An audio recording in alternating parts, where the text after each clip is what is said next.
الله الرحمن الرحيم الحمد لله رب العالمين والصلاة والسلام على سيد الأنبياء والمرسلين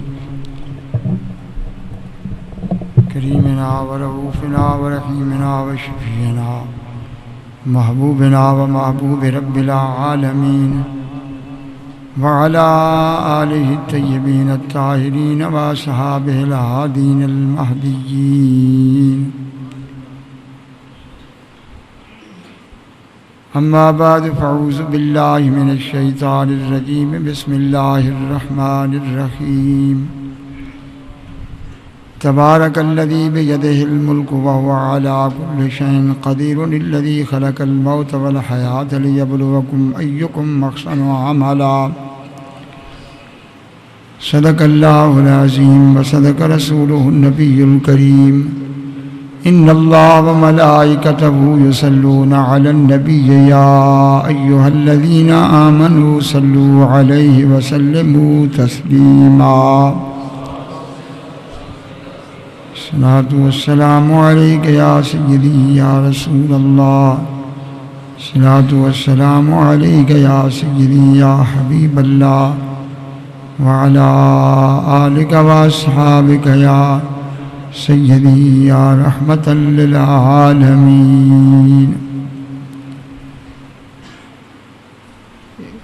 یہ سورہ الملک ہے، اس کا نام ہی سورہ ملک ہے۔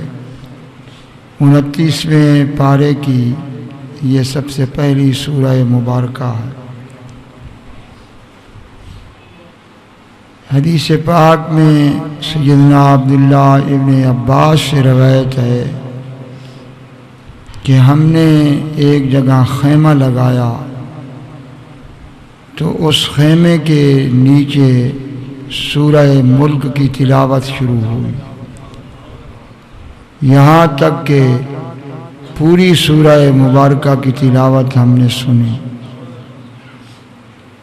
اور سرکار اقدس صلی اللہ تعالی وسلم سے ہم نے عرض کی کہ یا رسول اللہ صلی اللہ علیہ وسلم، اس طرح ہم نے خبانہ خیمہ لگایا تھا جس کے نیچے سے پوری سورہ مبارکہ کی تلاوت سنی، تو حضور نے فرمایا الا ہی المنجیۃ تنجی صاحبہا من عذاب القبر، کہ فرمایا کہ غور سے سنو کہ یہی وہ سورت مبارکہ ہے کہ جو اس کے تلاوت کرنے والے کو قبر کے عذاب سے نجات دلاتی ہے۔ وہ صحابی دنیا میں تلاوت کرنے والے تھے۔ حدیث پاک میں ہے کہ سرکار ہمیشہ رات کو سورہ ملک کی تلاوت فرما کے نیند فرماتے تھے۔ اس کو پورے قرآن کریم میں عذاب قبر سے بچانے میں خصوصیت حاصل ہے، اس لیے بزرگان دین اپنے ختم شریف میں ختمات میں بالخصوص سورہ ملک کی تلاوت کرتے ہیں۔ جہاں اس حدیث پاک میں اس سورہ مبارکہ کی فضیلت کا ذکر ہے کہ یہ اپنے تلاوت کرنے والے کو عذاب قبر سے نجات دلاتی ہے، وہاں یہ بات بھی واضح ہو رہی ہے کہ اللہ تعالیٰ کے جو مقبول بندے ہیں وہ اپنی قبروں میں زندہ ہیں، اور ان کی حیات اس طرح ہے کہ جس طرح کوئی ایک شخص صاحب عقل قرآن کی تلاوت کرتا ہے، اسی طریقے سے وہ اپنی قبور کے اندر اس قرآن کریم کی تلاوت فرما رہے ہیں۔ یہ کیوں نہ ہو جبکہ سرکار اقدس صلی اللہ علیہ وسلم نے غزوہ بدر کے بعد یہ فرمایا کہ قد رجعنا من الجہاد الاصغر الى الجہاد الاکبر، کہ اب ہم چھوٹے جہاد سے بڑے جہاد کی طرف پلٹے ہیں۔ تو اصحابہ کرام نے عرض کی کہ یا رسول اللہ کیا بدر سے بھی کوئی بڑا جہاد ہے؟ یعنی جہاد تو یہ ہے کہ انسان نے اپنے آپ کو پیش کر دیا، اس سے زیادہ کیا ہو سکتا ہے؟ اس نے تو قربانی کے لیے پیش کر دیا۔ یہ اس مالک کی شان ہے، کسی کو غازی کا مقام دے اور کسی کو مقام شہادت عطا فرمائے، وہ تو پیش کر چکا تھا اپنی جان۔ تو حضور نے فرمایا کہ یہ نفس کے خلاف جو جہاد ہے یہ جہاد اکبر ہے، وہ جہاد اصغر ہے جو تم نے جہاد کیا، وہ تو ایک دن کی بات ہے، فیصلہ ہو جائے گا، یا غازی ٹھہرے گا یا شہید ہو جائے گا۔ اور یہ وہ جہاد ہے کہ جو ہر سانس میں جاری ہے اور جو زندگی کی آخری رمق تک جاری ہے، اور یہ جہاد اکبر ہے جو نفسانی خواہشات کے خلاف جہاد۔ چنانچہ ایک صحابی نے عرض کی کہ من یا رسول اللہ، حقیقی مجاہد کون ہے؟ تو حضور نے یہ نہیں فرمایا کہ جو صرف میدان جہاد میں تلوار سے لڑے، فرمایا المجاہد من جاہد نفسہ فی طاعت اللہ، مجاہد وہ ہے جو اللہ تعالیٰ کی اطاعت میں اپنی جان کو لگا دے اور سفر کرے۔ پھر سوال کیا کہ ومن المہاجر یا رسول اللہ، کہ حقیقی ہجرت کرنے والا کون ہے، مہاجر کون ہے؟ تو حضور نے فرمایا المہاجر من حجر الخطایا والذنوب، ہجرت صرف یہ نہیں کہ ایک مقام سے دوسرے مقام کی طرف چھوڑ کر ایک ٹکڑا دوسری جگہ میں جانا، فرمایا صرف یہ ہجرت نہیں، حقیقی مہاجر وہ ہے جو اللہ تعالیٰ کی رضا کے لیے گناہوں اور خطاؤں سے ہجرت کر جاتا، وہ حقیقی مہاجر ہے۔ تو جو جہاد اصغر حدیث کی روح سے ہے، اور رومی رحمت اللہ علیہ نے مثنوی میں اس پر بہت زیادہ لکھا کہ اے شہا کشتے میں ما خصم بروں، ماند خصم زابتر در اندروں، کہ اے بزرگ یہ نہ سمجھ کہ تو نے باہر کے دشمن کو قتل کر لیا ہے، اس سے بھی بہت بڑا دشمن تیرے اندر پڑا، کشتنی کار عقل و ہوش نیس، شیر باطن سخرائے خرگوش نیس، کہ ظاہری دشمن کو تو تلوار سے قتل کر لے گا، لیکن اس باطنی دشمن کو قتل کرنا یہ کوئی معمولی مذاق نہیں ہے۔ قد رجانا من جہاد الاصغرین با نبی اندر جہاد اکبرین۔ تو رومی کہتے ہیں اس کو سمجھنا ہو تو حضور کے اس فرمان کو سمجھ کہ ہم چھوٹے جہاد سے بڑے جہاد کی طرف پلٹ کر آئے ہیں۔ یہ نفس انسانی، امام غزالی کہتے ہیں کہ 70 ابلیس اکٹھے کیے جائیں تو وہ اتنے مکار نہیں ہے جتنا انسان کا نفس مکار ہے، اور یہ موت تک انسان کا دشمن ہے، یہ کسی وقت بھی وار کر کے اسے گھائل کر سکتا ہے۔ وہ شخص عقل مند نہیں ہے کہ جو نفس سے امن میں ہو جائے۔ مولانا روم فرماتے ہیں کہ ایک شخص سانپ پکڑتا تھا، اس کا منتری کام ہی یہی تھا، تو سردیوں میں اس نے ایک بہت بڑا اژدہا دیکھا، تو اس نے کہا یہ مرا ہوا ہے، اس کو پٹاری میں ڈال کے لے جاتا ہوں اور لوگوں کو جا کر دکھاؤں گا، اور لوگ جو ہیں وہ بہت زیادہ مجھے دیں گے اس کے بدلے میں خوش ہو کر۔ تو اس نے وہ بہت بڑا اژدہا ٹوکری میں ڈالا، اور سورج طلوع ہونے کے ساتھ ہی اس نے اپنی انجمن سجائی اور اس کو نکال کر باہر رکھا، لوگ بڑے حیران ہوئے کہ بڑا قابل بندہ ہے جس نے اتنا بڑا اژدہا مارا ہے۔ اب اس نے کہانیاں شروع کر دیں، اس نے ایسے وار کیا، میں نے ایسے چکایا، اس نے یہ کیا، اس نے وہ کیا، آخر میں اس پہ غالب آیا اور میں نے اس کو قابو میں کیا اور میں نے اس پہ فتح حاصل کی۔ وہ تھا سردی سے ٹھٹھرا ہوا، اس کو جیسے جیسے دھوپ لگتی رہی وہ ہوش میں آتا گیا۔ جب اس کی کہانی ختم ہوئی تو وہ اپنی پوری جولانی پہ تھا، تو سب سے پہلے اس نے لقمہ اسی کو بنایا جو داستانیں سنا رہا تھا۔ تو رومی کہتا ہے کہ تو بھی 2 نفل پڑھنے کے بعد یہ سمجھتا ہے کہ تو نے اس نفس کو مار لیا ہے اور پھر تو صوفی باصفا بن کر اپنی کرامتیں ظاہر کرتا ہے کہ میں نے یہ نفل پڑھے اور یہ چلے کاٹے اور یہ مقام ملا، اتنے میں یہی نفس تجھے لقمہ اجل کر لیتا ہے۔ فرماتے ہیں کہ بے وقوف ہے وہ شخص جو اسے ٹھٹھرے ہوئے نفس سے یہ سمجھے کہ میں امن میں آ گیا ہوں۔ یہ وہ دشمن ہے کہ اس سے امن میں مرتے دم تک کوئی انسان نہیں آ سکتا۔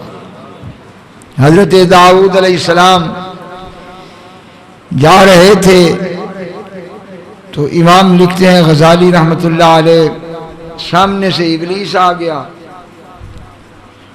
تو اس نے بہت سے جال اٹھائے ہوئے تھے، تو آپ نے فرمایا کہ یہ کیا جال اٹھا کے پھر رہا ہے؟ اس نے کہا جی جس قسم کا آدمی ہو اس کے مطابق اسے شکار کرتا ہوں۔ جیسے شکاری لوگ بٹیرے کے لیے علیحدہ جال ہوتے ہیں، تیتر کے لیے علیحدہ ہوتے ہیں، خرگوش کے لیے، ہر صنف کو شکار کرنے کے لیے جال مختلف ہوتا۔ تو اس نے کہا جی میں یہ جال اٹھا کے پھر رہا ہوں۔ تو آپ نے فرمایا ان میں سے کوئی میرے لیے بھی ہے؟ تو اس نے کہا جی آپ تو اللہ کے نبی ہیں اور آپ پر میرا کیا زور ہو سکتا ہے؟ البتہ ایک رات آپ نے 2-3 لقمے معمول سے زیادہ کھا لیے تھے، تو اس دن میں نے کوشش کی تھی کہ آپ کی طبیعت کو بوجھل کر دوں اور وہ لذت عبادت میں تھوڑا فرق آئے۔ تو اس کے علاوہ تو ہماری کیا مجال ہے کہ آپ کے لیے کوئی ہم جال اٹھائیں؟ تو آپ نے فرمایا مجھے رب کی عزت کی قسم آئندہ کے لیے میں اپنے پیٹ کی نسبت فقر و فاقہ کو ترجیح دوں گا۔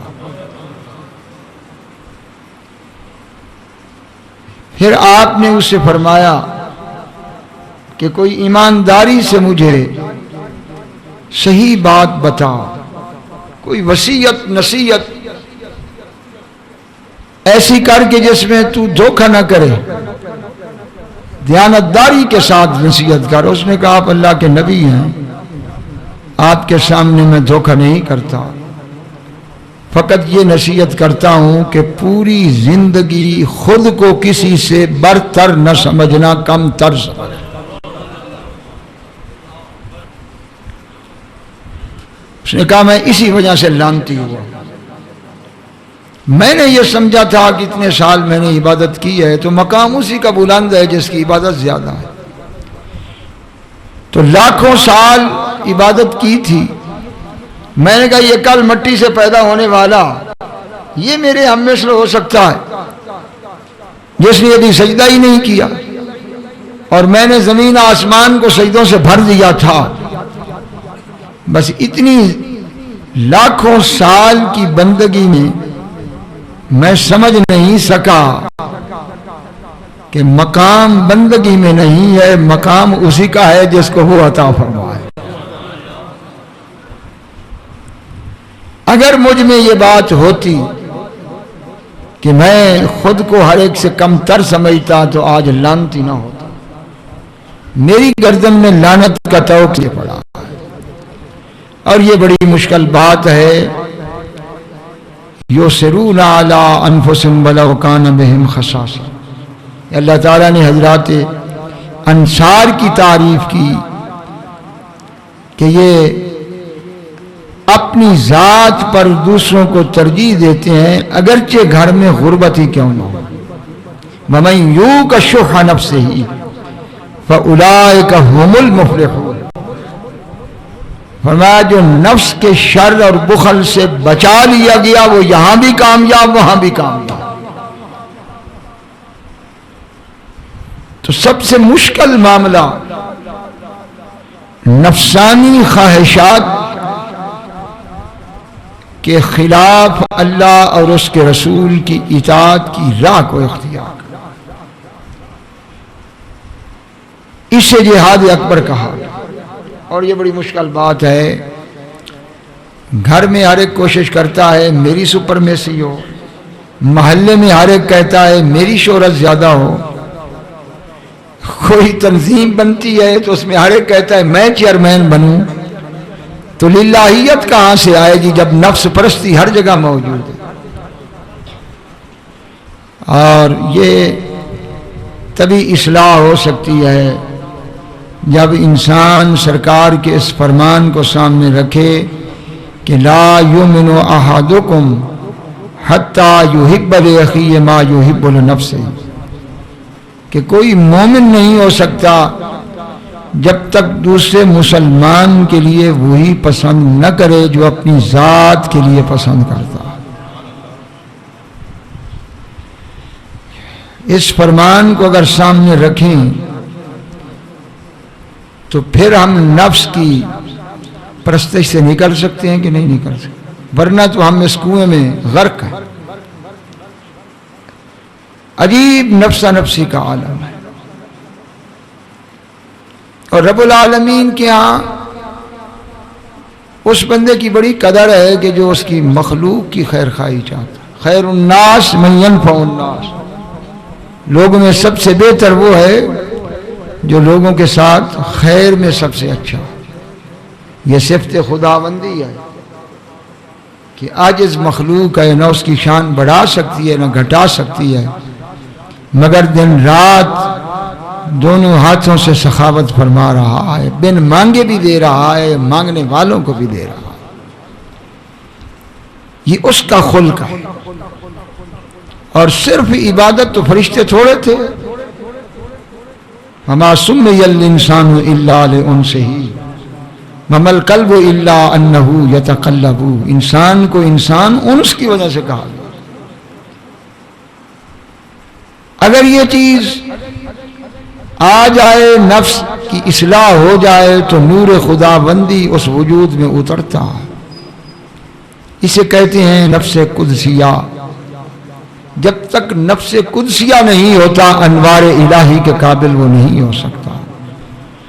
اور نفس قدسیہ اس میں ہوتا ہے کہ من تواضع للہ رفعہ اللہ، جتنا مقام بلند ہوتا جاتا ہے اللہ کے بندے میں اتنی ہی تواضع بڑھتی چلی جاتی ہے، اتنی عاجزی بڑھتی چلی جاتی ہے۔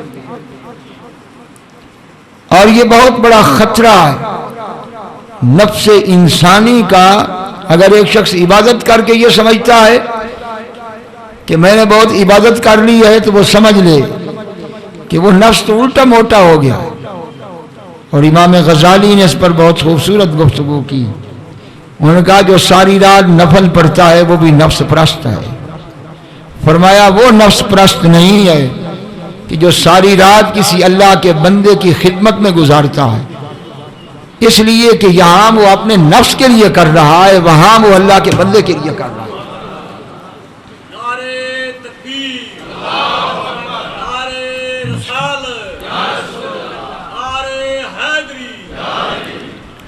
حضور سید عالم کے جتنے خطبات ہیں سب میں اٹھا کے دیکھ لو، اللہ کی حمد و ثنا کے بعد پہلا جملہ یہی ہوتا وَنَعُوذُ بِاللَّهِ مِن شُرُورِ أَنفُسِنَا۔ یہ حضور پڑھتے تھے کہ نفسوں کے شر سے ہم اللہ کی پناہ مانگتے ہیں۔ آج تو آپ کہتے ہیں کہ شیطان گمراہ کرتا ہے، اِنَّهُ عَدُوٌّ مُضِلٌّ مُبِينٌ، قرآن نے کہا کہ وہ کھلا تمہارا دشمن بھی ہے، گمراہ کرنے والا بھی ہے۔ تو شیطان کو کس نے گمراہ کیا تھا؟ اس وقت کوئی اور شیطان تھا؟ اسے گمراہ کرنے والا کون تھا؟ اس کے بعد تو شر اس کے سپرد ہو گیا۔ شیطان کو کس نے گمراہ کیا؟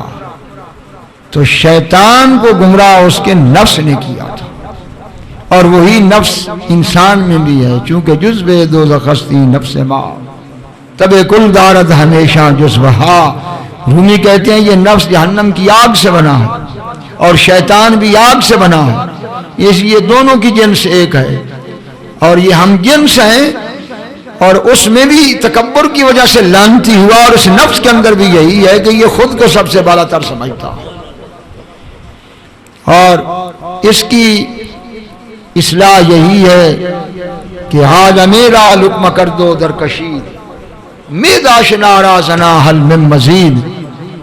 مولا کہتے ہیں کہ جہنم بھر جائے گی تو رب کہے گا حل امتلأت، قرآن کریم میں کیا تو بھر گئی؟ فتقول حل من مزید، وہ کہے گی یا اللہ اور بھی لے آ، میرا غصہ ٹھنڈا نہیں ہوا، اور بھی لے آ۔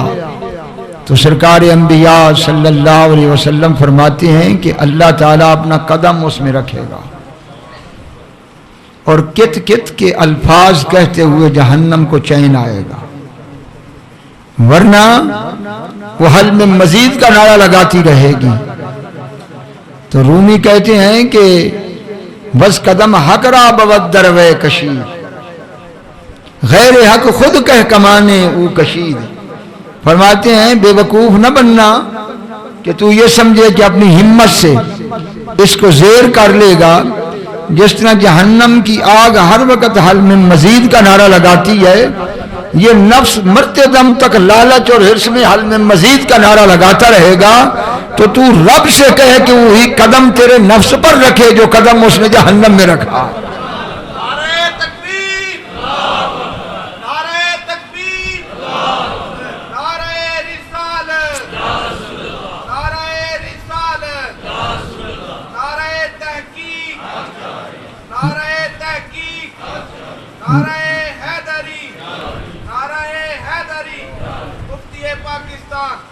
وما ابرئ نفسی ان النفس لامارۃ بالسوء الا ما رحم ربی۔ یہ حضرت یوسف علیہ السلام فرما رہے ہیں کہ میں وما ابرئ نفسی، میری جرت نہیں ہے کہ میں اس نفس کے شر سے بچوں، ان النفس لامارۃ بالسوء، یہ بہت زیادہ برائی کا حکم دیتا ہے، الا ما رحم ربی، مگر یہ ہے کہ میرا رب رحم فرما دے۔ جب اتنی بڑی ہستی یہ کہہ رہی ہے تو ہماری کیا مجال ہے کہ اللہ کے کرم اور رحم کے بغیر اس پہ غالب آئیں؟ تو سب سے اعلیٰ چیز یہی ہے کہ فاستعذ باللہ من الشیطان الرجیم، کہ اللہ تعالیٰ کی پناہ مانگ اس شیطان الرجیم سے اور اس نفس کے شر سے، کہ وما من دابۃ الا هو آخذ بناصیتها ان ربی علی صراط مستقیم، کوئی مخلوق نہیں کہ جس کی پیشانی سے رب اس کو پکڑے ہوئے ہے، ہر ایک کی لگام اللہ کے ہاتھ میں ہے۔ تو کسی مخلوق کی جرت نہیں ہے کہ قدرت الہی اور اس کی ملک اور ملک سے نکل سکے، تو پھر اسی کی پناہ میں آنا چاہیے کہ جو پناہ دینے والا ایسا کریم ہے کہ علی کل شیء قدیر بھی ہے اور جو سب سے زیادہ کریم بھی ہے۔ اس لیے یہ بات کہ کوئی یہ سمجھے کہ شہید فقط وہی شہید ہے کہ جو کفار کی تلوار سے قتل ہو رہا ہے، تو میں یہ پوچھتا ہوں کہ وہ تو جہاد اصغر کر رہا ہے، جو کافر کی تلوار سے شہید ہوا، حدیث کی روح سے وہ تو جہاد اصغر تھا جس میں اس نے، اور جو مرتے دم تک جس نے اپنے رب کے در کو نہیں چھوڑا اور اللہ تعالیٰ کی فرما برداری اس نے اختیار کی، کہ نفس اسے ورغلاتا رہا، برائی کی دعوت دیتا رہا، لیکن وہ اپنے رب سے ڈر کر نفس کی خواہش کو ترک کر کے اللہ تعالیٰ کے فرمان کے نیچے اپنی گردن کو جھکاتا رہا، تو وہ تو جہاد اکبر کرنے والا ہے۔ کوئی شک ہے اس میں؟ کہ سب سے بڑا جہاد نفس کے خلاف جہاد ہے،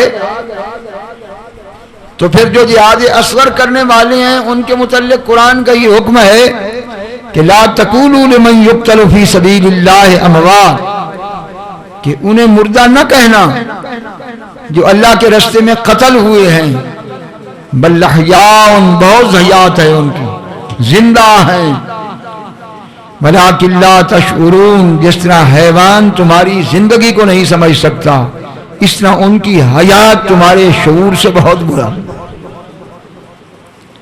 اور وَلَا تَحْسَبَنَّ الَّذِينَ قُتِلُوا فِي سَبِيلِ اللَّهِ أَمْوَاتًا، اور انہیں گمان بھی نہ کر کہ جو اللہ کی راہ میں قتل ہوئے ہیں مردہ، بل احیاء عند ربهم يرزقون، بلکہ وہ زندہ ہیں، اپنے رب کے قرب میں ہیں اور رب کا رزق کھا رہے ہیں۔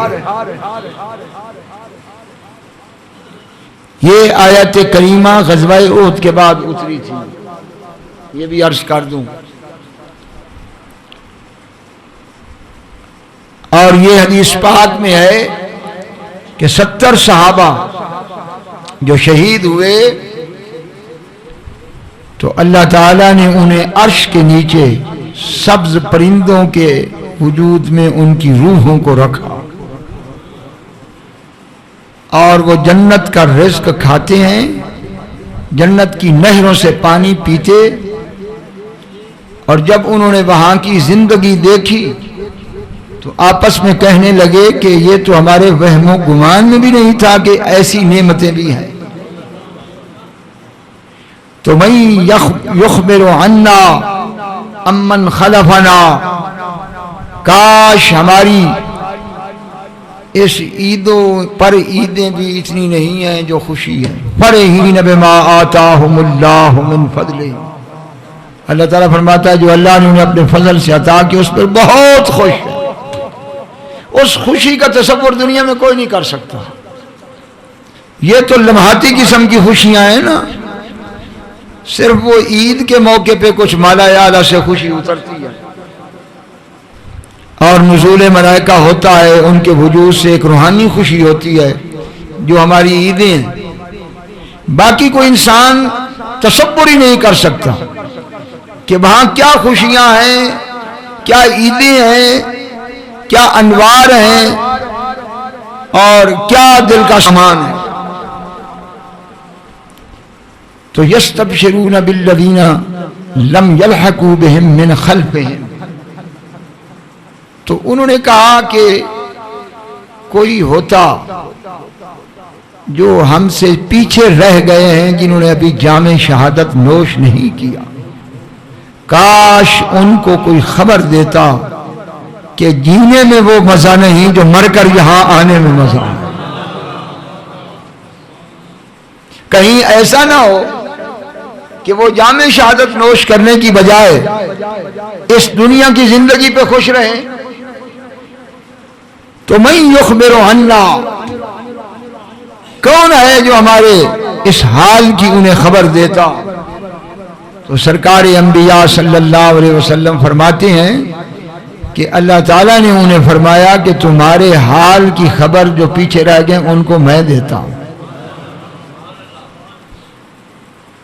تو اس وقت یہ آیات کریمہ نازل ہوئی کہ لا تحسبن الذین قتلوا فی سبیل اللہ امواتا، کہ جو اللہ کے راستے میں شہید ہوئے، قتل ہوئے، انہیں مردہ گمان بھی نہ کرو، بل احیاء عند ربہم، بلکہ ان کی حیات بہت اعلیٰ ہے، یہ رب کے قرب میں ہیں، یرزقون، حصی طور پر رزق کھا رہے ہیں، جنت کا رزق کھا رہے ہیں۔ فرحین بما آتاہم اللہ من فضلہ، اور بہت خوش ہیں جو اللہ نے اپنے فضل سے انہیں عطا فرمایا۔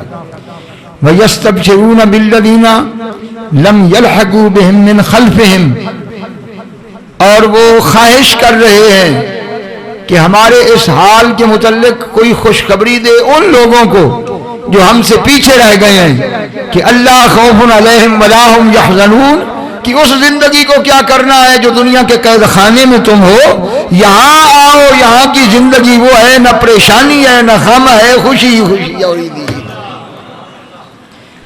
یستبشرون بنعمت من اللہ وفضل، اور ان کو اس بات کی خوشخبری دیں کہ انعام تو بڑے ہیں لیکن خصوصی نعمت اور فضل ان کے لیے ہے جو اللہ کے راستے میں شہید ہو رہے ہیں۔ وَأَنَّ اللَّهَ لَا يُضِيعُ أَجْرَ الْمُؤْمِنِينَ، اور کوئی اور کسی کی محنت، کوشش اور اس کی مشقت کو نظر انداز کر دے، لیکن فرمایا اللہ وہ ہے کہ جو ایمان والوں کے اجر کو کبھی ضائع نہیں ہونے دیتا۔ یہ آیات کریمہ شہدائے احد کی شہادت پر نازل ہوئی۔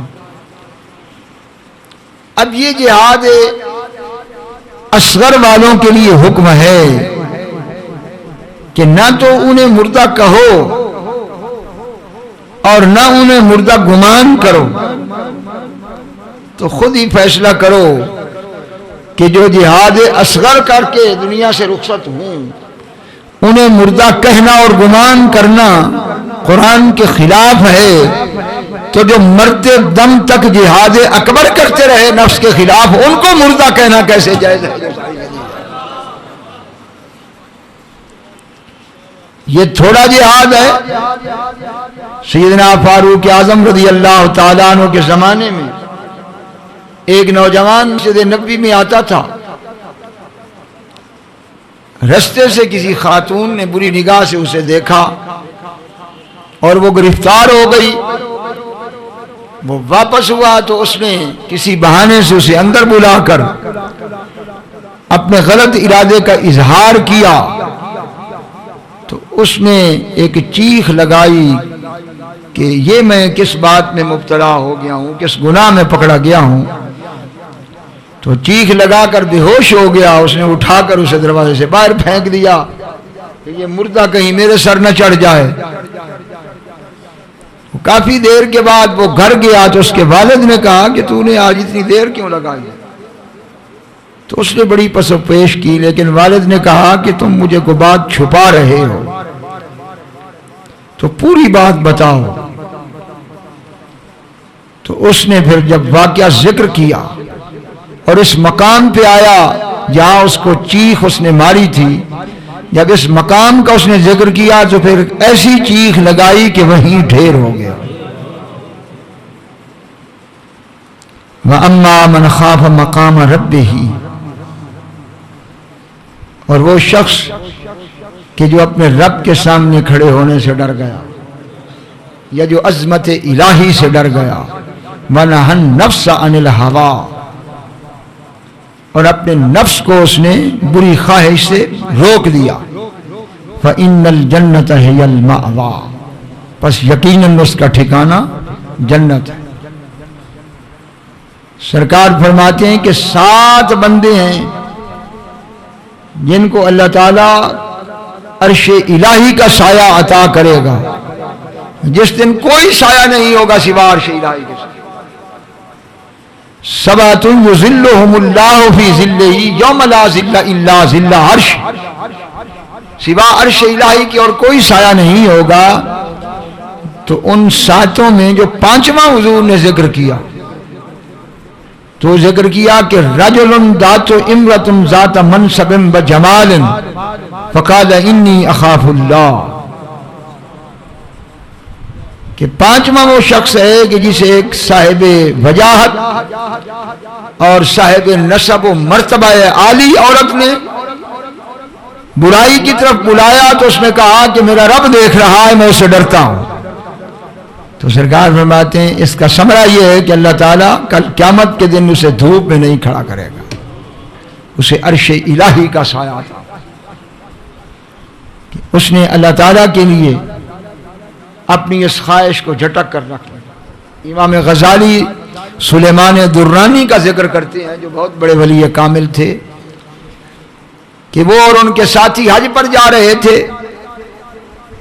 تو رستے میں ساتھی ایک مقام پر بھیجا کہ کوئی کہیں سے کھانا لے آؤ، اور انتہائی حسین و جمیل تھے وہ بزرگ، تو پہاڑ کی چوٹی سے کسی دوشیزہ کی نظر پڑ گئی اور وہ بےتاب ہو کر بھاگتی ہوئی آئی. وہ اپنے آپ کو ضبط ہی نہ کر سکی اور اس نے جب اظہار کیا تو انہوں نے رونا شروع کر دیا. اتنے روئے کہ وہ چلی گئی. تو جب ساتھی آیا تو وہ رو رہے تھے تو اس نے بڑی اداس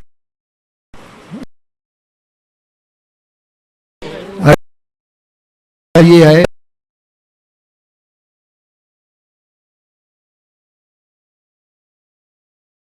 گناہ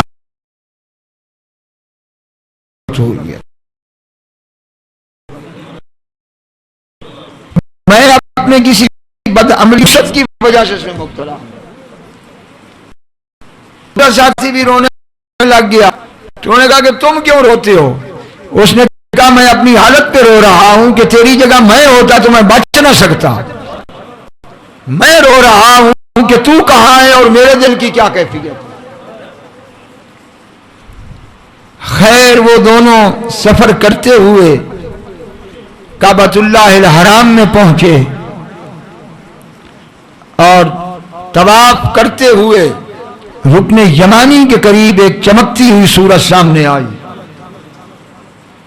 تو حضرت سلیمان نے پوچھا کہ آپ بہت نورانی ذات ہیں، کون ہیں؟ آپ نے فرمایا میں یوسف ابن یعقوب ہوں. امام غزالی اس واقعہ کو نقل کرنے والا. تو آپ نے فرمایا کہ یوسف ابن یعقوب کا تو بڑا مقام ہے اور اللہ تعالیٰ نے قرآن کریم میں ان کی تعریف کی ہے. تو آپ نے فرمایا کہ تیرا مقام کوئی کم ہے کہ جو کچھ تو نے کیا ہے تو نے بھی تو میری سنت ادا کی ہے. تو تو غلام مصطفیٰ ہو کر اس مقام پہ پہنچا ہے، میں تو یوسف ابن یعقوب ہوں. یہ کسی مردہ دل کی شان نہیں ہے، یہ وہی دل کر سکتا ہے کہ اما من خاف مقام ربہ. تو حضرت فاروق اعظم رضی اللہ تعالیٰ عنہ کو جب اس واقعہ کی اطلاع ہوئی تو آپ بڑے روئے اور آپ نے فرمایا کہ غلامان مصطفیٰ میں ایسے مجاہد بھی ہیں کہ جو رب کے حکم کے لیے جانیں قربان کر دیتے. تو ان کو دفن کیا گیا اور دفن کرنے کے بعد اس کی قبر پر فاروق اعظم نے یہی آیت پڑھی کہ اما من خاف مقام ربہ ونہى النفس عن الہوى فإن الجنۃ ہی المأوى. تو کتابوں میں ہے کہ اس نوجوان نے قبر سے آواز دی. اس نے کہا اے امیر المومنین ولمن خاف مقام ربہ جنتان. ایک جنت نہیں جو آپ تلاوت کر رہے ہیں، جو اپنے رب کی خوف کی وجہ سے برائی سے بچ گیا اس کے لیے دو جنتیں ہیں. ایک یہ جنت ہے جس قبر میں میں پڑھا ہوں، دوسری جنت وہ ہے جو حشر کے اندر ملنے والی.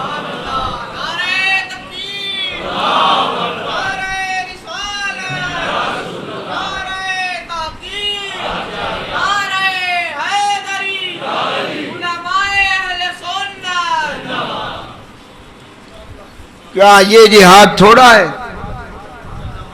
کتنے لوگ ہیں جو اس جہاد سے بچ سکتے ہیں؟ کتنے ہیں جن کا دامن یہ ہے؟ جو لت پت ہیں وہ تو لت پت ہیں، جو نہیں ہیں وہ ان سے زیادہ حریص ہیں. غیر حق خود کہہ کمانے وہ کشید. کون ہے جو اس نفس امارہ کی لگام کو کھینچے؟ اور وہی بچتا ہے الا ما رحم ربی، وہی بچتا ہے جس پر سرکار دو عالم کی نگاہ ہے، وہی بچتا ہے جس کو پیر کامل نے اپنے سائے میں لیا ہو، ورنہ اور کوئی نہیں بچ سکتا. حضرت پیر پٹھان خواجہ شاہ سلیمان توسوی آپ کا ایک غلام تھا حافظ جمال اللہ ملتانی. کیا شان ہے حافظ صاحب کی. حافظ صاحب نے ایک نگاہ کے اندر ایک بندے کو علوم لدنی اتنے عطا فرمائے تھے کہ ہماری درس نظامی میں اتنی کسی نے کتابوں کی شرح نہیں لکھی جتنی انہوں نے لکھی ہے. ان کا ایک مرید با صفا حافظ جمال اللہ ملتانی کا، وہ ہر مہینے حضرت کی زیارت کے لیے پیدل سفر کرتا تھا. ایک دفعہ وہ، اور جب بھی وہ جاتا تھا تو حافظ صاحب رحمت اللہ علیہ اس کو خصوصی کرم فرماتے تھے، نگاہ کرم فرماتے تھے، اس کا دل خوش ہو جاتا تھا کہ میرا پیر مجھ سے اتنا راضی ہے۔ ایک دفعہ وہ سفر کر رہا تھا تو ایک جنگل سے جب گزرا تو بارش کا سماں بن گیا، تو اس نے کہا کہ بارش ہے اور سخت طوفان ہے، دیکھا ایک جھونپڑی ہے، اس کی طرف رخ کیا، وہاں گیا تو ایک خاندان تھا۔ مسئلہ ایسے ہوا کہ ان کی نگاہ پڑی یہ غیر محرم پر، اس کی نگاہ پڑی، دونوں کی نگاہ پڑنے سے معاملہ اندرون کا بدل گیا۔ اب یہ گھائل ہوا، سفر کرتے ہوئے چلا گیا۔ جب حافظ صاحب کے پاس پہنچا تو انہوں نے کوئی نہیں پوچھا کہ کون ہو، کہاں سے آئے ہو، کیا حال ہے۔ دل میں سوچا کہ شاید کوئی غلطی ہو گئی ہے کہ آج پیر نے کچھ پوچھا نہیں ہے، واپس چلا گیا۔ پھر سفر کرنے کے لیے آیا تو قدرتی رات پھر وہیں آ گئے۔ جب وہاں رات آئی تو باپ کو اس لڑکی نے کہا کہ یا اس بندے سے میری شادی کر دو یا میں از خود اس کو بلا کر گواہ بٹھا کر شادی کر لوں۔ جب یہ نوبت پہنچی تو اس کے والدین نے اس کو کہا کہ ہم تمہیں اپنی بیٹی رشتے میں دینا چاہتے ہیں، لیکن اتنا ٹائم دو کہ ہمارا ایک پیر ہے، ہم اس سے اجازت بھی لے لیں اور وہ پیر ہمارے پاس ہماری دعا خیر میں بھی شریک ہو۔ تو اس نے کہا ٹھیک ہے۔ وہ دن مقرر ہو گیا، دن مقرر ہو گیا، وہ بھی آیا۔ جب وہاں پہنچا تو دیکھا کہ حافظ جمال اللہ ملتانی ان کی کٹیا میں بیٹھے ہوئے۔ تو آپ نے اپنی نگاہوں سے کہا کہ مجھے یہ بتا کہ جو تو کرنا چاہتا تھا وہ ٹھیک ہے یا جو اب میں کر رہا ہوں یہ ٹھیک ہے۔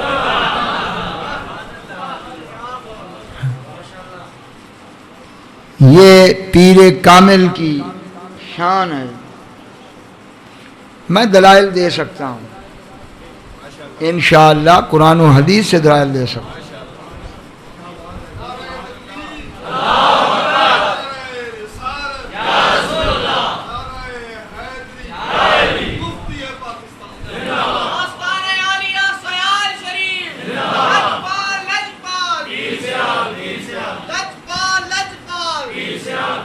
مجھے یہ بتائیں کہ یہ حدیث میں ہے نا کہ جب دو محرم، ایک مرد اور غیر محرم اکٹھے ہوں تو تیسرا شیطان ہوتا ہے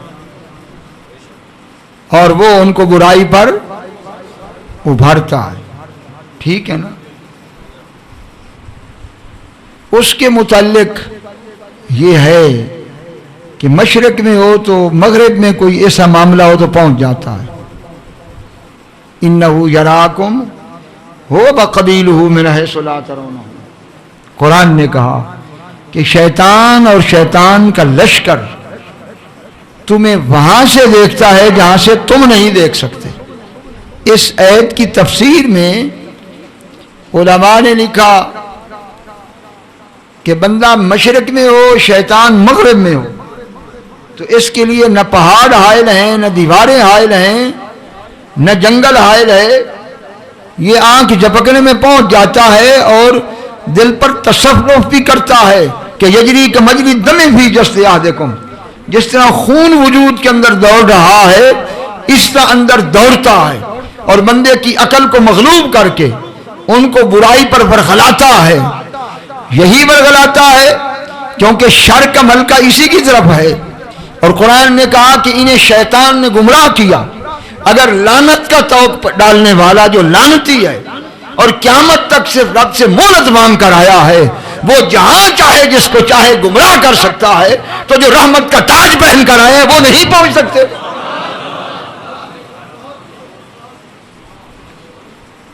عجیب بات ہے کہ کسی لعنتی اگر پہنچ جائے ہر ایک کے پاس تو تیری توحید میں فرق نہ پڑے، نہ تیرے کلمے میں فرق پڑے۔ اور اللہ کا ولی جس کے متعلق حدیث قدسی ہے، میں اس کی آنکھ بن جاتا ہوں، کان بن جاتا ہوں، ہاتھ بن جاتا ہوں، پاؤں بن جاتا ہوں، جس کے رب ہاتھ بن جاتا ہے اس میں طاقت زیادہ ہے یا لانتی کی طاقت زیادہ ہے؟ جس کے متعلق رب کا ہے میں اس کے پاؤں بن جاتا ہوں تو اس کی رفتار تیز ہے یا لانتی کی رفتار تیز ہے؟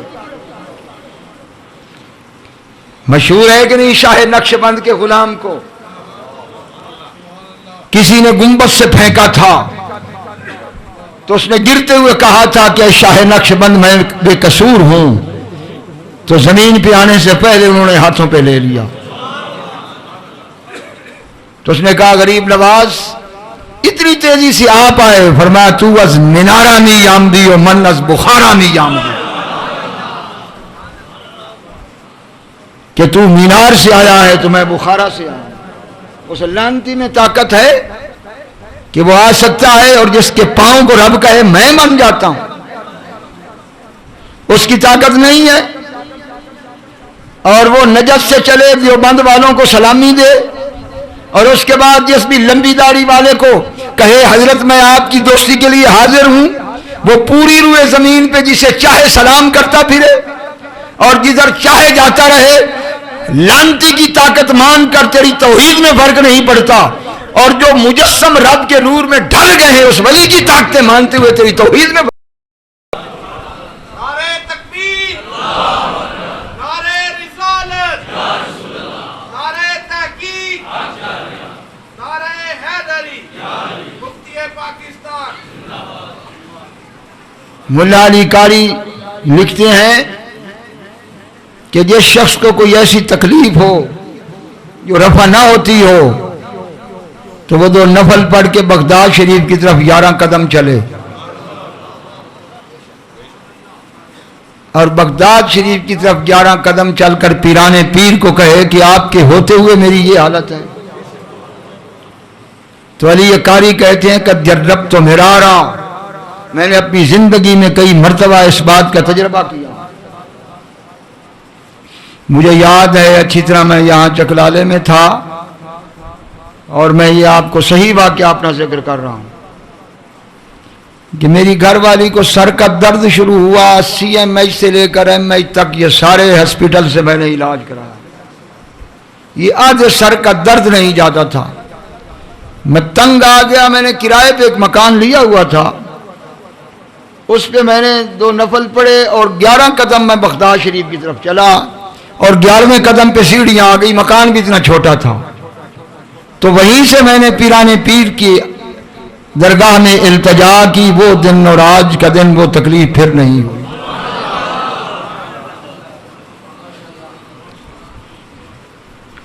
شیطان پہنچ جائے تو کوئی فرق نہیں پڑتا، وہ کیا چیز ہے؟ کمال کی بات ہے کہ جسے رب نے راندہ درگاہ کر دیا اس کی اتنی طاقت مانتا ہے، اور جو اللہ تعالیٰ اور اس کے محبوب ہیں، جن پر اللہ کی بھی سخاوت ہے اس کے محبوب کی بھی سخاوت ہے، اور جن کی قوتیں رب کی دی ہوئی ہیں ان کی طاقت سے شرک ہوتا ہے۔ یہ بڑی عجیب بات ہے کہ اللہ والوں کی شانیں مانتے ہوئے شرک ہو گیا، اور اس لعنتی کی طاقتیں مانتے ہوئے تیری توحید میں فرق نہیں پڑتا۔ تجھے وہ مبارک ہو جس کی طاقتیں تو مان رہا ہے، ہمیں پیران پیر مبارک ہو، ہمیں اپنے مشائخ مبارک ہو۔ حضرت پیر پٹھان خواجہ شاہ سلیمان توسوی آپ کا ایک غلام تھا، کافی عرصہ اس نے حضور کی خدمت کی۔ اس کے والدین آئے، جی ہم اس کی شادی کرنا چاہتے ہیں، تو آپ نے فرمایا لے جاؤ۔ اسے لے گئے، اس کی شادی کا اہتمام ہوا، برات اس کی گئی، روانہ ہوئی، چارپائی پر بیٹھ گیا، ادھر میاں صاحب بھی بیٹھ گئے اس کا نکاح پڑھانے کے لیے۔ اتنے میں توسے شریف سے پیر پٹھان کا بندہ آیا کہ تجھے پیر پٹھان بلا رہے ہیں۔ اس نے جوتا بھی نہیں پہنا، اس نے چھلانگ لگائی اور جوتا بھی نہیں پہنا کہ دیر نہ ہو جائے، بھاگتے ہوئے توسے شریف آئے۔ آپ نے فرمایا کہ یہ 1300 روپیہ لے لو اور یہ ہے سامان کی فہرست۔ اس زمانے میں چنیوٹ سب سے زیادہ شہر تھا، یہ سرگودا وغیرہ کچھ نہیں تھا، اس کا وجود ہی نہیں تھا۔ چنیوٹ سب سے پرانا شہر ہے، تو فرمایا چنیوٹ سے جا کر یہ چیزیں خرید کر لے۔ اونٹ بھی دیے، کافی سامان تھا، اس زمانے 1300 بہت زیادہ پیسہ تھا۔ کچھ ساتھ اور بھی آدمی تھے، وہ سفر کرتے کرتے کرتے رستے میں آیا تو ایک جگہ اس نے دیکھا لوگ اکٹھے ہیں، تو اس نے کہا کہ یہ لوگ کیوں اکٹھے ہیں؟ انہوں نے کہا یہاں ایک دو شیزہ ہے سارے جہان کی حسیناؤں میں، تو ہر روز وہ اپنے پیسے لگاتی ہے، آج اس نے کہا ہے 1300 روپیہ اور 1300 کسی کے پاس ہے نہیں۔ اب اس کا میٹر گھوم گیا، اس نے کہا چلو سامان پھر دیکھا جائے گا، یہ تماشا تو کرتے ہیں۔ اس نے شرط قبول کر لی، وہ سیڑھیوں سے چڑھا، جب تیسری سیڑھی پہ گیا تو اس کا پاؤں پھسلا اور اس کا گھٹنا زور سے لگا، لیکن اسے سمجھ نہیں آئی۔ جب آخری سیڑھی پہ پہنچا تو ایک تھپڑ آیا منہ پہ اور وہ الٹا ہو کر زمین پہ جا گیا۔ اب اس نے آنکھیں بند کی، پیچھے بھاگنے کی کوشش کی تھی تو حسینہ عالم نے اس کے بعد اسے پکڑ لیا۔ اس نے کہا بھاگ کر کہاں جاتا ہے؟ اس نے کہا تو چھوڑ دے، اللہ کے لیے چھوڑ دے، میری جان عذاب میں نہ ڈال۔ اس نے کہا میں چھوڑ تو دوں گی پر ایک نکتہ مجھے سمجھا، بندہ میں نے نہیں دیکھا، یہ تھپڑ کہاں سے آیا؟ یہ تھپڑ کہاں سے ہے؟ اس نے کہا یہی تو بات ہے جس کی وجہ سے میں آنکھیں بند کر رہا ہوں۔ اس نے کہا نہیں اب یہ بات تو نہیں، اب یہ مسئلہ تجھے مجھے بتانا پڑے گا۔ اس نے کہا یہ تھپڑ میرے پیر کا ہے اور اب مجھے خدا کے لیے چھوڑ دے۔ اس نے کہا میں تو اب تجھے کہاں چھوڑوں گی، اب جس پیر نے تجھے تھپڑ مارا ہے میں اس پیر کو دیکھ کر ہی چین لوں گا۔ اس نے انکار کر دیا، جھگڑا ہو گیا، وہ کہتی ہے میں نے اس کے ساتھ جانا ہے۔ تو اس کے ساتھیوں نے کہا اس کو پچھلے اونٹ پہ بٹھا دو، تم اگلے اونٹ پہ بیٹھ جاؤ۔ اس نے کہا میرا پیر میرے ٹکڑے کر کے رکھ دے گا، میرا دل کانپ رہا ہے۔ خیر اس کو انہوں نے ایک جانور کی طرح پیچھے بٹھا لیا۔ اس نے سامان خریدا، خرید کر توسے شریف پہنچا تو حضور مسکرائے۔ آپ نے فرمایا کہ مرید ایسا ہو جیسے تو ہے، کہ وہاں بیٹھا ہوا تھا تو میرے بلانے پہ آیا، تو پیر ایسا ہو کہ جب برائی کرنے لگے مرید تو اس پیر اس کو نہ کرنے دے۔ فرمایا اب یہ تیرے لیے ہی تھی، یہ سارا سامان اللہ کی طرف سے تھا، یہ سامان تیرے لیے ہی خریدا تھا، اب آ بیٹھ تیرا اور اس کا میں نکاح پڑھتا ہوں جس کے اندر۔ ان عبادی لیس لک علیہم سلطان۔ اللہ تعالیٰ فرماتا ہے کہ جو میرے بندے ہیں اے شیطان ان پر تیرا کوئی قبضہ نہیں ہوگا، تو جو ان کی اوٹ میں آ جائیں ان پر وہ قبضہ کیسے کر سکتا؟ میں نے شاید پہلے ذکر کیا کہ نہیں، ایک علی محمد علی نام تھا ایک بندے کا، ایک پاؤں سے معذور تھا اور ساری زندگی اس کا پیشہ چوری کرنا تھا، وہ چوریاں کرتا تھا اور چوریاں اس طرح کرتا تھا کہ دریا میں بھینسیں ڈالی ان کا نام و نشان بھی پاؤں کا نشان ہی مٹ جائے۔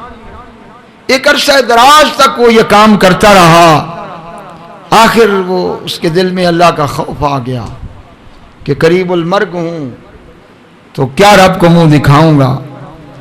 تو سیال شریف میں حضرت اعلیٰ غریب نواز کا زمانہ تھا، خواجہ شمس الدین سیالوی آپ کے پاس حاضر ہوا اور کہنے لگا کہ حضور میں چور ہوں اور ساری زندگی چوری کی ہے، توبہ کرنے آیا ہوں اور اپنی توبہ کا آپ کو گواہ بنانے آیا ہوں، لیکن یہ شرط اگر آپ لگائیں گے کہ جن جن کی میں نے چوری کی ہے وہ مال لوٹاؤں تو میں غریب آدمی ہوں، میں بھوکا ہی رہا ہوں ساری زندگی، تو یہ میری طاقت نہیں کہ میں سب کو لوٹاؤں، تو توبہ کرنا چاہتا ہوں۔ آپ نے اسے بیعت کیا، اور ان پڑھو کے لوگوں کے پیچھے پڑھ کر تباہی میں نہ جانا، میں آپ کو بتا رہا ہوں۔ بیعت صرف اور صرف میں آپ کو بتایا کرتا ہوں، اس چیز کا نام ہے کہ کوئی کسی کا ہاتھ پکڑ کر حضور کے ہاتھ میں دے دے، اور اس پر سرکار کا ہاتھ ہے، جس کا ہاتھ کسی کامل نے پکڑا ہے، اور کوئی شخص وظیفے پڑھتا رہے۔ مجھے پتہ ہے ان کے وظیفے اور چلوں کی حقیقت کی کہ یہ کہاں کھڑے ہوئے، دل کے پردے اٹھ ہی نہیں سکتے جب تک کسی کے ہاتھ پر حضور کا ہاتھ نہ، یہ یاد رکھیں، خواہ شیخ الحدیث ہی کیوں نہ۔ کوئی ہے شیخ الحدیث جو کامل ہوا ہو سوائے اس کے کہ جب تک کسی پیر نے ہاتھ پکڑ کر نہ ہاتھ دیا ہو؟ یہ بیعت مذاق نہیں ہے، یہ فیضان مصطفیٰ ہے، اور حضور قیامت تک فیضان نبوت بانٹ رہے ہیں، اور چونکہ نبوت حضور پہ ختم ہے، نبی کسی نے آنا نہیں ہے، تو ولایت کا دروازہ کھلا ہے۔ یہ ولی فیضان نبوت کے مظاہر ہیں جو تیرا ہاتھ پکڑ کر دست مصطفیٰ میں دے دیتے ہیں، اور چیزیں اپنی ہمت سے تو حاصل کر سکتا ہے، یہ نہیں کر سکتا، اور کسی کو نفس کی سکینت نہیں مل سکتی، کسی کا نفس مطمئنہ نہیں بن سکتا، کسی کے نفس کے اندر مجاہدے کی قوت نہیں آ سکتی، کسی کی نفس میں استقامت نہیں آ سکتی۔ یہ ساری برکتیں اسے ملتی ہیں کہ جس کے ہاتھ پر حضور کا ہاتھ آ جائے۔ یہ ہے بیعت اور پیری مریدی۔ سکولوں میں کیا بیچارے بچوں کو پڑھانے والے وہ بے دین قسم کے لوگ ہیں جنہیں خود پتہ نہیں ہے کہ محبوب کی کیا شانیں ہیں، طریقت کیا ہے، شریعت کیا ہے۔ تو انہوں نے اردو کے رسالے پڑھے ہیں، اور جن سے انہوں نے پڑھا ہے وہ بھی اسی طرح کورے ہیں۔ تو ٹھیک ہے وہ خدمت کریں دین کی، وہ باتیں پہنچائیں جو کتب میں ہیں، لیکن یا تو سمجھیں اس بات کو کہ ان کی حقیقت کیا ہے۔ اگر نہیں سمجھ آتی تو اس پر گفتگو کیوں کرتے ہیں کہ یہ انڈین کلچر ہے، یہ پیری مریدی 14ویں صدی کی ایجاد ہے۔ یہ 14ویں صدی کی ایجاد ہے تو اس سے پہلے کوئی نہیں گزرے ہستیاں۔ وہ کتنی ہستیاں ہیں جن کا ذکر ہے۔ خواجہ غریب نواز فرماتے ہیں 70 سال میں نے اس طرح مجاہدہ کیا کہ پیٹھ زمین سے نہیں لگائی، میں سویا نہیں، لیکن 70 سال وہ دل کے پردے نہیں اٹھے۔ جس دن عثمان ہارونی نے میرا ہاتھ پکڑ کر بیعت کی تو جو پردے اٹھے، کیونکہ یہ تیری اپنی ہمت تھی، وہ بازو مصطفیٰ کا کرم ہے۔ کہاں تیری قوت اور کہاں قوت بازو مصطفیٰ۔ آپ نے اسے بیعت کیا، اور تھوڑی ہی دیر کے بعد، چند ماہ کے بعد، اس شخص کے دل کے پردے اس طرح اٹھے کہ وہ سیال شریف میں آ کر عرس پہ لوگ زیادہ ہوتے تھے تو ہر ایک کو کہتا تھا کہ جس دن رب نے الست بربکم کہا، میں ایک ایک کا بتا سکتا ہوں تم میں سے کہ تم کون سی صف پہ تھے اور کہاں کھڑے تھے۔ چشم روشن کنز خاک اولیاء، تاب بینی ابتدا تا انتہا۔ یہ نفس کے شر سے بچنا بڑا ہی مشکل ہے۔ باج فقیراں کسے نہ ماریا، ظالم چور